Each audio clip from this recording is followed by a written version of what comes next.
What's good? What's good? It's the one and only, but what do I know? Boxing coming back at y'all with another one for my post-fight review for the Christian Mbilli fight against Sergiy Derevyanchenko. And first of all, let me just say this. I gotta get into this, man.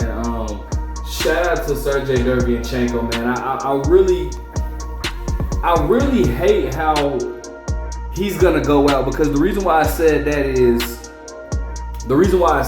because if you look at his record, who is now what 15-6, nothing about his record is impressive, right? If you see his record, you would probably think that he's a stepping stone, a journeyman, a gatekeeper. You know, he just whatever. And then he actually could. I think he probably well, now as of now he is a gatekeeper, but Sergiy Derevyanchenko is like. Man, he'll always be, maybe not, I'm not going to say he's going to be my favorite fighter, but he's always going to be a fighter that I'll always remember, and I have highly respect for. And not only that, but a very, very good boxer. The thing about Sergiy Derevyanchenko, what guys don't understand is Sergiy Derevyanchenko first got on the scene, actually,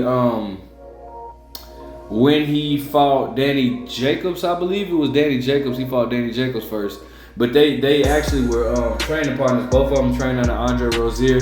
But he really bust on the scene when he fought Triple G. Many people thought that he really beat Triple G or whatnot, and he definitely put up a great fight with Triple G, a prime Triple G, by the way. Okay. Then he obviously fought Jamal Charlo in a great fight, a very, very competitive fight that I thought Charlo clearly won. But bottom line is, guys like Derevyanchenko, guys like Derek Chisora, guys like Gabe Rosado, those guys need to I just feel like they need to get more respect in the sport of boxing, man, because I wish that I wish they could have whatever, like the financial situation goes to where they don't have to ever do anything else in life, because these guys are throwback fighters and they'll fight anybody. And in today's fight with Mbilli, Sergiy Derevyanchenko showed his IQ, and by that what I mean is I think it was the third or fourth round, but they showed the clip in slow motion where Sergiy Derevyanchenko's arm, he messed up his left arm, I believe, and it was his lead arm, a bicep, like whatever he did to his bicep, tore it or whatever the situation. You can see it. They showed it in slow motion, and so he fought pretty much the entire fight with just one arm. And the thing I liked about Sergiy Derevyanchenko is though he lost, he showed his boxing IQ. He showed how to so what you want to do is, and a lot of people don't understand this, but when you have when you have an injury or whatnot or something like that, say you hurt your hand or your arm, especially like a situation like that, to me it's worse to hurt your arm than your hand, because your arm you can't even with your hand. It will hurt, but you can still use like your shoulder, your elbow to block. With your arm, like what he did with his bicep, you can't even really block with that, bro, because it's gonna hurt. But what he did was he tried to point his shoulder to Mbilli, and what that does is when you want to, the more your shoulder is to your opponent, the less target they have to hit. The more your lead shoulder is to your opponent, the less target they have to hit. Now, on the contrary, it does make it harder to get that backhand, to land that backhand, but defensive wise, it makes it harder. It makes it, you give your opponent less of a target. All right, and the man was showing his IQ. He would slip underneath, he was getting caught obviously because he only had one arm, so he couldn't really block. He couldn't really block with his lead arm, and especially when he would get on the ropes. And Mbilli would land a hard right hand over the top of his shoulder, but he would. The thing I love, he would oftentimes Mbilli would try to set up for the right hand, and then Sergiy Derevyanchenko would slip underneath the right hand and then pivot behind Mbilli or whatnot. And I just thought, Sergiy Derevyanchenko's ring IQ was shown a lot. Now, as far as Christian Mbilli goes, I thought that he for what it was, he looked good. I would have liked for him when somebody's lead hand is not proper, that means you need to be jabbing the hell out of them, bro. You need to be jabbing and jabbing and jabbing and jabbing. And I would have even liked for him to like, you know how when a southpaw and a right hand fighter, when their lead hands are together, they often touch they'll love tap the lead hand or whatnot. I would have loved for him to tap Derevyanchenko's backhand, and what that would have done is that would have occupied that backhand, right? Because Sergiy Derevyanchenko didn't have anything on his lead hand, so you don't have to worry about his lead hand at that point. He can't throw it, he can't even block with it. So you're not gonna get hurt by it.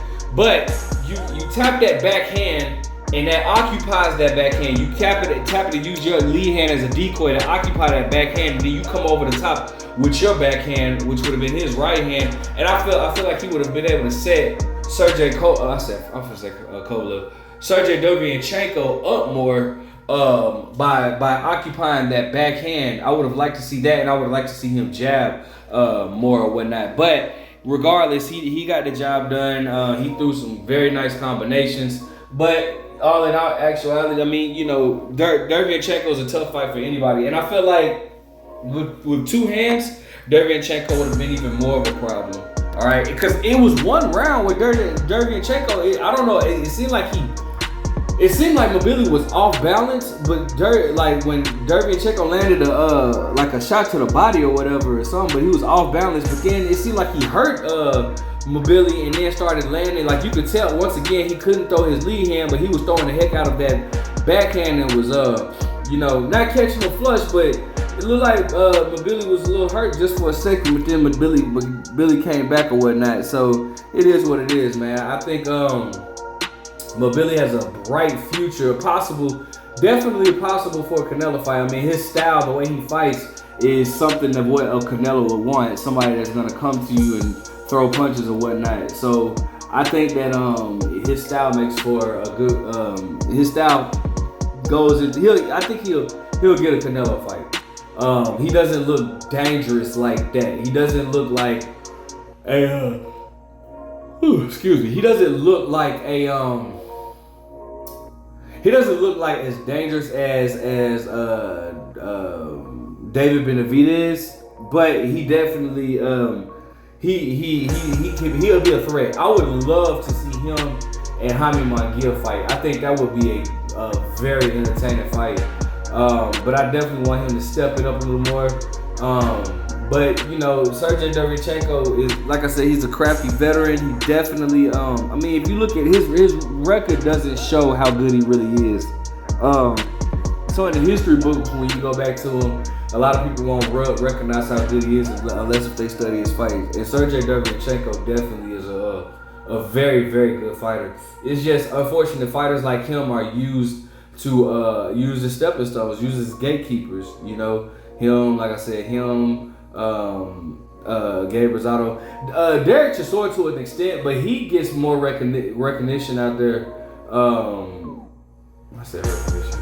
He gets more, but he gets more notoriety out there in the UK or whatnot. So and then he's coming off of a good win as well. So not so much as him, but he's still a throwback fighter. The man will fight anybody, and I just feel like these type of fighters need to get more credit. I also feel like at one point I wanted to see Sergiy Derevyanchenko finish the fight, and he did. He finished the 10 rounds. But at the same time, I understood what Bradley was saying. Like this man is 38 years old. He's been in some wars. I don't want to see him, not be able to go back to his family as well. You know what I'm saying? Or not be the same, for his family as well. So that's more important than anything inside the ring. So, but it is what it is, man. Shout out to Christian Mbilli. Shout out to Derevyanchenko. Pretty good fight. Well, not good card overall. Let me know what you guys think. Make sure you guys like, comment, subscribe. Who do you want to see Mbilli fight next? Do you think that Derevyanchenko should retire? But what do I know?